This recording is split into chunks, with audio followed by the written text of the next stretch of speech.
So now let's look at absolute value. Let's look at absolute value and what does absolute value really mean? What does it even mean, right? So let's say I look at this number line here and I want to look at the absolute value. All you're really doing is just looking at how far the number is from zero. You're really looking at just how far a number is from zero. That's your absolute value. So let's take zero in the middle here.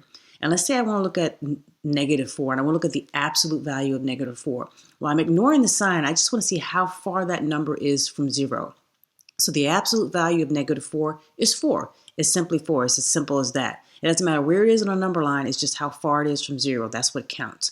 So let's look at something else. Let's look at another example. How will we actually write that?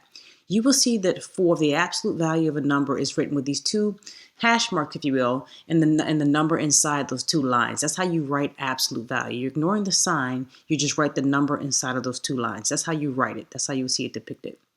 So let's say we looked at the absolute value of the number 3. What's the absolute value of 3?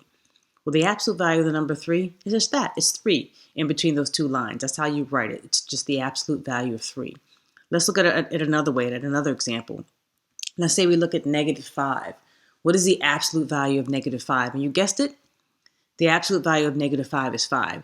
Now, if we were to look at the absolute value of +5, it's still going to be 5. It doesn't matter. We're just looking at how far that number is from zero. So when you think about absolute value, it doesn't matter where it is on a number line, where you are on a number line. You just want to look at how far that number is from zero. That's your absolute value.